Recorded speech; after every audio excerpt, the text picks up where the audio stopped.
Friends, welcome back to my channel. അപ്പോൾ എല്ലാവരും സുഖമായിട്ടിരിക്കുന്നു എന്ന് വിശ്വസിക്കുന്നു. ഞാനും ഇവിടെ സുഖമായിട്ടിരിക്കുന്നു. എല്ലാവരും ഈസ്റ്ററൊക്കെ അടിച്ചു പൊളിച്ച് ആഘോഷിച്ചു എന്ന് വിചാരിക്കുന്നു. എനിക്ക് നൈറ്റ് ഡ്യൂട്ടി ആയിരുന്നു. നൈറ്റ് ഡ്യൂട്ടിയൊക്കെ കഴിഞ്ഞിട്ട് പള്ളിയിലൊക്കെ പോയി ഫുഡൊക്കെ ഉണ്ടാക്കി ഞങ്ങളും ഈസ്റ്ററൊക്കെ സെലിബ്രേറ്റ് ചെയ്തു.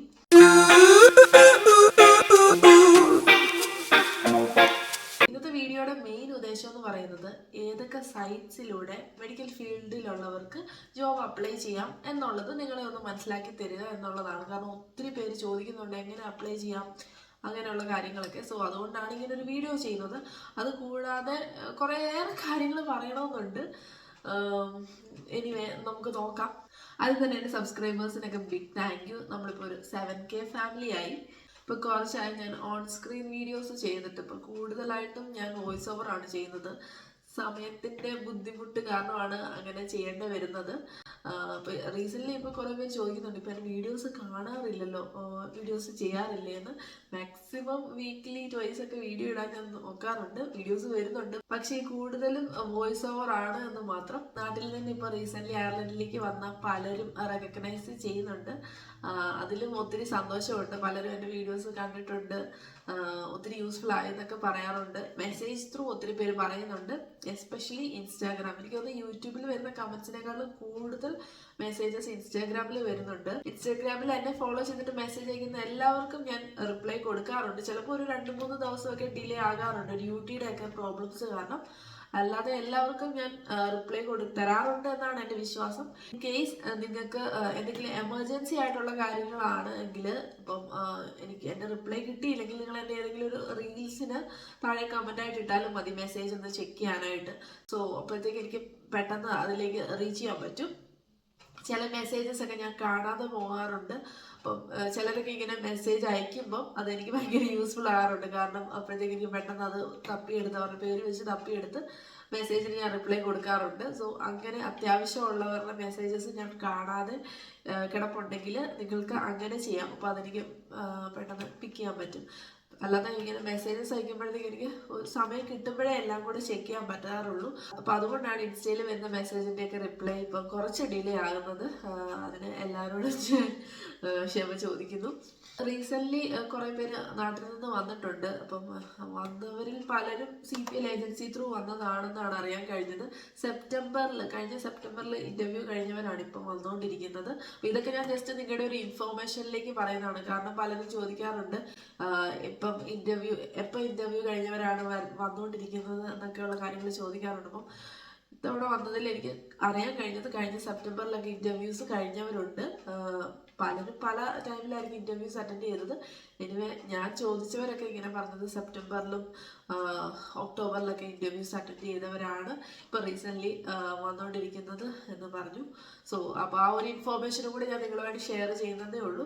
ഇനി ഏതാണ്ടൊക്കെ പറയാനുണ്ട് എന്ന് തോന്നുന്നുണ്ട്, പക്ഷേ എല്ലാം കൂടി എൻ്റെ മൈൻഡിലേക്ക് വരുന്നില്ല. എനിവേ നമുക്ക് നമ്മുടെ ഇന്നത്തെ ടോപ്പിക്കിലേക്ക് കടക്കാം. ഇന്നത്തെ വീഡിയോയിലൂടെ ഞാൻ നിങ്ങളുമായിട്ട് ഷെയർ ചെയ്യുന്നത് സൈറ്റ്സ് ആണ്. മെയിനായിട്ട് സൈറ്റ്സ്, ഏതൊക്കെ സൈറ്റ്സ് ആണ് നിങ്ങൾ ചെക്ക് ചെയ്യേണ്ടത്. അയർലൻഡിലെ മെഡിക്കൽ ഫീൽഡിലേക്ക് അപ്ലൈ ചെയ്യാൻ നോക്കുന്നവർ കൂടുതലായിട്ടും ചെക്ക് ചെയ്യേണ്ടത്, നിങ്ങൾക്ക് CPL സൈറ്റ് ചെക്ക് ചെയ്യാം. അതിൻ്റെ ലിങ്ക് ഞാൻ ഡിസ്ക്രിപ്ഷനിൽ കൊടുത്തേക്കാം. അതേപോലെ തന്നെ KCRൻ്റെ സൈറ്റിൽ ചെക്ക് ചെയ്യാം. അതേപോലെ നിങ്ങൾക്ക് ചെക്ക് ചെയ്യാൻ പറ്റുന്ന ഒരു സൈറ്റാണ് ഇൻഡീഡ്. അതേപോലെ തന്നെ jobs.i, ഐറിഷ് jobs.i ആകട്ടെ, ഐറിഷ് ജോബ്സ് ആകട്ടെ, ഇൻഡീഡ് ആകട്ടെ, ഇതിലൊക്കെ വരുന്നത് ഇതേപോലെ KCRൻ്റെയും CPLൻ്റെയും അതേപോലെയുള്ള ഓരോരോ ഏജൻസീസിൻ്റെ, പ്രൈവറ്റ് ആയിട്ടുള്ള ഏജൻസീസിൻ്റെ ഒക്കെ വരാറുണ്ട്. സോ അതൊക്കെ നിങ്ങൾക്ക് യൂസ്ഫുൾ ആവും. റീസെൻ്റ്ലി എനിക്കിപ്പം ഒരാൾ മെസ്സേജ് അയച്ചായിരുന്നു, ഇവിടെ അയർലൻഡിൽ വന്നിട്ട് 9 മാസമായി, പിന്നെ കിട്ടി, എന്നിട്ട് ഇതുവരെ ജോലി സെറ്റ് ആവുന്നില്ല എന്നുള്ളത്. അപ്പോൾ അങ്ങനെയുള്ളവരൊക്കെ ഇങ്ങനെയുള്ള സൈറ്റിൽ നിങ്ങളൊന്ന് ചെക്ക് ചെയ്ത് നോക്കുക. പിൻ നമ്പറൊക്കെ കിട്ടിക്കഴിഞ്ഞാൽ എനിക്കറിയത്തില്ല എന്താണ് ജോലി കിട്ടാൻ താമസമെന്ന്.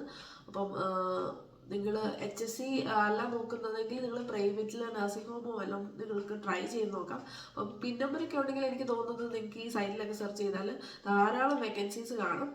സോ അപ്പം അങ്ങനെയുള്ളതിലൊക്കെ ഒന്ന് ട്രൈ ചെയ്ത് നോക്കാം. നിങ്ങൾക്ക് അതിൽ തന്നെ അപ്ലൈ ചെയ്യാനായിട്ടുള്ള ഓപ്ഷൻസ് ഉണ്ട്. ഇപ്പം ഐറിഷ് jobs.i ആയാലും jobs.i ആയാലും ഇൻഡീഡ് ആയാലും അതിലൂടെ തന്നെ അപ്ലൈ ചെയ്യാം.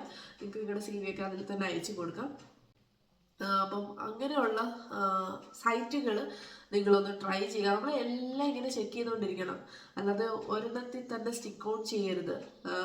ഞാൻ കാണുന്നതൊക്കെ മാക്സിമം വീഡിയോസിലൂടെ നിങ്ങളുടെ മുന്നിൽ അപ്ലോഡ് ചെയ്യാറുണ്ട്. പിന്നെ ഞാൻ കൂടുതലും ഫോക്കസ് ചെയ്യുന്നത് CPL ഉം KCR ഉം IITR-നെയൊക്കെയാണ്. കാരണം അതെന്നൊക്കെ പറയുന്നത് ഫ്രീ റിക്രൂട്ട്മെന്റ്സ് ആണ്.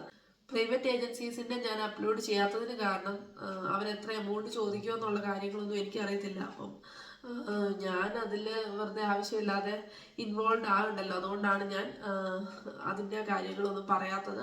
എനിക്ക് പിന്നെ പ്രൈവറ്റ് ഏജൻസീസ് ആയിട്ടോ അല്ലാതെ തന്നെ ഈ പറഞ്ഞ CPL KCR ആയിട്ടോ ഒന്നും ഒരു കോണ്ടാക്റ്റും ഇല്ല. ജസ്റ്റ് ഇൻഫോർമേഷൻസ് ഷെയർ ചെയ്യുന്നതേ ഉള്ളൂ. പലരും എന്നെ മെസ്സേജ് അയച്ച് ചോദിക്കാറുണ്ട്, നിങ്ങൾ റിക്രൂട്ട് ചെയ്യുന്നുണ്ടോ, അല്ലെങ്കിൽ നിങ്ങൾക്ക് ഏതെങ്കിലും ഏജൻസി ഉണ്ടോ എന്നൊക്കെ ഒത്തിരി പേര് മെസ്സേജ് അയച്ച് ചോദിക്കാറുണ്ട്. അങ്ങനെ ഒന്നുമില്ല, ജസ്റ്റ് ഇൻഫോർമേഷൻസ് ഷെയർ ചെയ്യുന്നു എന്നേ ഉള്ളൂ. ഞാൻ എൻ്റെ വീഡിയോസിലെല്ലാം ഡിസ്ക്ലെയിമർ പോലെ പറയാറുമുണ്ട്. കാരണം ഇപ്പം ഞാൻ കാണുന്നതാണ് നിങ്ങൾക്ക് ഷെയർ ചെയ്യുന്നത്. അപ്പോൾ അതിൽ എന്തെങ്കിലുമൊക്കെ ചിലപ്പോൾ ടെക്നിക്കൽ എറേഴ്സ് ഒക്കെ വരാൻ ചാൻസ് ഉണ്ട്. ചിലപ്പോൾ അവർ ഓൾറെഡി അപ്ലോഡ് ചെയ്ത പോസ്റ്റ് ഒന്നുകൂടെ അപ്ലോഡ് ആയതായിരിക്കും, ഓൾറെഡി ആ വേക്കൻസീസ് ഫില്ലായി കാണും. സോ അങ്ങനെയൊക്കെ വരാൻ ചാൻസ് ഉണ്ട്. ഇപ്പം ഞാൻ ഓൾറെഡി അവർക്ക് മെയിൽ അയച്ച് ഇത് ഓക്കെ ആണോ എന്നൊക്കെ ചോദിക്കാറുണ്ട്. ചില സമയത്ത് അവരുടെ മെയിൽ വരാൻ ഡിലേ ആകും. അപ്പം ആ ഒരു ഡിലേ സമയത്ത് ഞാനത് നിങ്ങളുടെ മുന്നിലേക്ക് എത്തിച്ചില്ലെങ്കിൽ ചിലപ്പോൾ ആ വേക്കൻസീസ് ഫില്ലായി പോകാനും ചാൻസ് ഉണ്ട്. അതുകൊണ്ടാണ് മാക്സിമം പെട്ടെന്ന് ഞാൻ നിങ്ങളുടെ മുന്നിലേക്ക് വീഡിയോസ് എത്തിക്കാൻ വേണ്ടിയാണ് വോയിസ് ഓവറിലൂടെ ഈ വേക്കൻസീസ് റിലേറ്റഡ് ആയിട്ടുള്ള വീഡിയോസൊക്കെ ചെയ്യുന്നത്. പിന്നെ പലരും കംപ്ലൈൻറ്റ് പറയാറുണ്ട്, അതിൽ കാണിക്കുന്ന മെയിൽ ID ഒക്കെ വർക്ക് ആകുന്നില്ല എന്നുള്ളത്. ആ മെയിൽ ID എല്ലാം വർക്ക് ആകുന്നതാണ്. അപ്പം നിങ്ങൾ ടൈപ്പ് ചെയ്യുന്നതിൽ എന്തെങ്കിലും മിസ്റ്റേക്സ് കാരണമായിരിക്കും അത് വർക്ക് ആകാത്തത്. കാരണം ഞാൻ ഇതെല്ലാം ചെക്ക് ചെയ്തിട്ടാണ് ഞാൻ നിങ്ങൾക്ക് നിങ്ങളുടെ മുന്നിലേക്ക് വീഡിയോ അപ്ലോഡ് ചെയ്യുന്നത്. പിന്നെയുള്ള കംപ്ലൈൻ്റ് ആണ്, കുറേ CV അയച്ചു പക്ഷെ ഇവരാരും വിളിക്കുന്നില്ല, അയച്ചിട്ട് പ്രയോജനമില്ല. അവർക്ക് വേണ്ടവരെ അവർ ചൂസ് ചെയ്യാറുണ്ട്, എക്സ്പീരിയൻസ് നോക്കി അവർ ചൂസ് ചെയ്യാറുണ്ട്. കാരണം എനിക്ക് പലരും ഇൻസ്റ്റയിൽ മെസ്സേജ് അയക്കാറുണ്ട്, ഞങ്ങൾ അപ്ലൈ ചെയ്തു, ഷോർട്ട് ലിസ്റ്റ് ആയി, താങ്ക് യു സോ മച്ച് എന്നൊക്കെ പറഞ്ഞ് പലരും മെസ്സേജ് അയക്കാറുണ്ട്. സോ അതിൽ നിന്ന് തന്നെ അണ്ടർസ്റ്റുഡ് ആണ് അവരെടുക്കാറുണ്ട്. അപ്പം അവർ എക്സ്പീരിയൻസും കാര്യങ്ങളും ഒക്കെ നോക്കിയാണ് അവരെടുക്കുന്നത്. അപ്പോൾ പലരും ചോദിക്കാറുണ്ട്, എനിക്ക് ഈ ഒരു വേക്കൻസിക്ക് അപ്ലൈ ചെയ്യാമോ, അതിന് അപ്ലൈ ചെയ്യാമോ എന്നുള്ളത്. നിങ്ങൾ കോൺഫിഡൻ്റ് ആണ്, അല്ലെങ്കിൽ നിങ്ങൾ ഇപ്പം മെഡിക്കൽ ഫീൽഡിൽ വർക്ക് ചെയ്ത ഒരാൾ സർജിക്കലിൽ വർക്ക് ചെയ്യാൻ കോൺഫിഡൻ്റ് ആണ്, അല്ലെങ്കിൽ സർജിക്കലിൽ വർക്ക് ചെയ്ത ആൾ മെഡിക്കലിൽ വർക്ക് ചെയ്യാൻ കോൺഫിഡൻ്റ് ആണെങ്കിൽ നിങ്ങൾക്ക് അപ്ലൈ ചെയ്ത് നോക്കാം. നിങ്ങൾ കോൺഫിഡൻ്റ് ആണ് എന്നുള്ള കാര്യങ്ങളൂടെ നിങ്ങളുടെ CV മെൻഷൻ ചെയ്താൽ മതി.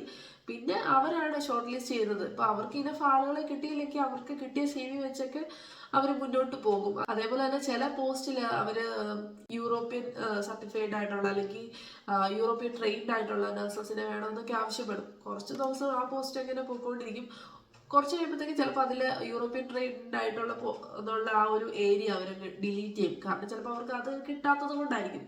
അപ്പം നോർമൽ ആയിട്ടുള്ള DL ഉള്ളവരോ അല്ലെങ്കിൽ NMBA രജിസ്ട്രേഷൻ ആയിട്ടുള്ളവരും മതി എന്ന് പറഞ്ഞ് അങ്ങനെ പിന്നെ അവരത് ആ പോസ്റ്റ് അപ്ലോഡ് ചെയ്യും. സോ ഇത് ഞാൻ പറയാൻ കാരണം, നിങ്ങൾക്ക് ഒരു വേക്കൻസി നിങ്ങളുടെ മുന്നിൽ എത്തുകയാണ്, നിങ്ങൾക്ക് ആ ഒരു ഫീൽഡിൽ അല്ലെങ്കിൽ ആ ഒരു ഏരിയയിൽ നിങ്ങൾക്ക് വർക്ക് ചെയ്യാൻ കോൺഫിഡൻ്റ് ആണെങ്കിൽ നിങ്ങൾ അപ്ലൈ ചെയ്ത് നോക്കുക. എടുക്കുകയോ എടുക്കാതിരിക്കുമോ അത് അവരുടെ കയ്യിലാണ്, നമ്മുടെ കയ്യിലല്ല. നമുക്ക് ചെയ്യാൻ പറ്റുന്നത് ജസ്റ്റ് അപ്ലൈ ചെയ്യുക എന്നുള്ളതാണ്. അതേപോലെ 7, 8, 9 വർഷം എക്സ്പീരിയൻസ് ഉള്ളവരും കാണും. അപ്പം അങ്ങനെയുള്ളവരുടെയൊക്കെ വേക്കൻസീസ് അവരുടെ മുന്നിലേക്ക് വന്നു കഴിഞ്ഞാൽ അവരാദ്യം അവരെ ചൂസ് ചെയ്യത്തുള്ളൂ. പിന്നെ എക്സ്പീരിയൻസ് ഇല്ലാത്തവർക്ക് വേക്കൻസീസ് വരാറില്ലേ, അല്ലെങ്കിൽ എക്സ്പീരിയൻസ് ഇല്ലാത്തവർ ഇനി വേറെ എന്തെങ്കിലും നോക്കണോ എന്നൊക്കെ എന്നോട് ഒത്തിരി പേര് മെസ്സേജ് അയച്ച് ചോദിക്കാറുണ്ട്. അതിൻ്റെ ഒന്നും ആൻസർ എനിക്കറിയില്ല ആക്ച്വലി. കാരണം ഇവിടെ എപ്പോഴാണ് വേക്കൻസീസ് വരുന്നത് വരാതിരിക്കുന്നത് എന്നൊന്നും നമുക്ക് പറയാൻ പറ്റില്ല. കാരണം എല്ലാം വളരെ പെട്ടെന്നാണ്. ചില സമയത്ത് ഫ്രീസ് ആയിരിക്കും, ചില സമയത്ത് ഒട്ടും വേക്കൻസീസ് കാണത്തില്ല, ചില സമയത്ത് ഒത്തിരി വേക്കൻസീസ് ഒരുമിച്ച് വരുന്ന കാണാം. സോ നമുക്കൊന്നും പറയാൻ പറ്റത്തില്ല.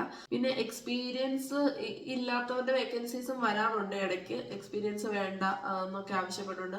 അതുകൊണ്ടാണ് ഞാൻ പറഞ്ഞത്, നിങ്ങൾ ഈ സൈറ്റ്സ്, അതായത് IRISjobs.in, jobs.in, അതേപോലെ തന്നെ ഇൻഡീഡ്, ഇങ്ങനെയുള്ള സൈറ്റുകളൊക്കെ നിങ്ങൾ ഇടയ്ക്കിടയ്ക്ക് ചെക്ക് ചെയ്തുകൊണ്ടിരിക്കുക. അതിൽ ഇങ്ങനെ എക്സ്പീരിയൻസ് വേണ്ട എന്നൊക്കെ പറഞ്ഞുകൊണ്ടുള്ള വേക്കൻസീസും വരാറുണ്ട്. അപ്പം അങ്ങനെയൊക്കെ കാണുമ്പോഴത്തേക്ക് തന്നെ നമ്മൾ ഒട്ടും ടൈം കളയാതെ അപ്ലോഡ് ചെയ്യുക. നമ്മുടെ CV ഒക്കെ എപ്പോഴും പ്രിപ്പയർ ആയി തന്നെ വെച്ചേക്കുക. അതേപോലെ തന്നെ ഏതൊരു നിമിഷവും ഒരു ഇൻ്റർവ്യൂവിന് പ്രിപ്പയർ ആയിട്ട് തന്നെ ഇരിക്കുക. സഡൻലി ഇപ്പോൾ ഒരു പോസ്റ്റ് ഇട്ട് കഴിഞ്ഞിട്ട് നെക്സ്റ്റ് വീക്ക് ഇൻ്റർവ്യൂ എന്ന് പറയും. കാരണം ചില സമയത്ത് എമർജൻസി ആയിട്ട് ആവശ്യം വന്നു കഴിഞ്ഞാൽ അവരധികം താമസിപ്പിക്കാതെ ഇൻ്റർവ്യൂസ് നടത്തി ആളെ കൊണ്ടുവരാൻ നോക്കും. സോ അങ്ങനെയൊക്കെയുള്ള സാഹചര്യങ്ങളിൽ ഞാനിപ്പോൾ ഒരു ഇൻ്റർവ്യൂവിന് പ്രിപ്പയർഡ് അല്ല എന്നുള്ള രീതിയിൽ നമ്മുടെ ചാൻസ് പോകാതിരിക്കാനായിട്ട് എപ്പോഴും ഒരു ഇൻ്റർവ്യൂവിനൊക്കെ പ്രിപ്പയർ ആയിട്ടുള്ള രീതിയിൽ തന്നെ ഇരിക്കുക. അപ്പോൾ അത്രയൊക്കെയുള്ള ഇന്നത്തെ വീഡിയോ യൂസ്ഫുൾ ആയിരിക്കും എന്ന് ഞാൻ പ്രതീക്ഷിക്കുന്നു. പല കാര്യങ്ങളും ഈ വീഡിയോയിലൂടെ ഞാൻ പറഞ്ഞിട്ടുണ്ട്. സോ വീഡിയോ യൂസ്ഫുൾ ആയി തോന്നിയെങ്കിൽ വീഡിയോ ലൈക്ക് ചെയ്യാനും ഷെയർ ചെയ്യാനും കമൻറ്റ് ചെയ്യാനും മറക്കരുത്. അതേപോലെ തന്നെ നിങ്ങൾക്ക് എന്തെങ്കിലുമൊക്കെ ഡൗട്ട്സ് ഉണ്ടെങ്കിൽ നിങ്ങൾക്ക് ഇൻസ്റ്റാഗ്രാമിലും മെസ്സേജ് അയച്ച് ചോദിക്കാവുന്നതാണ്. പിന്നെ സബ്സ്ക്രൈബ് ചെയ്യാനും മറക്കരുത്. Thanks for watching. Bye bye.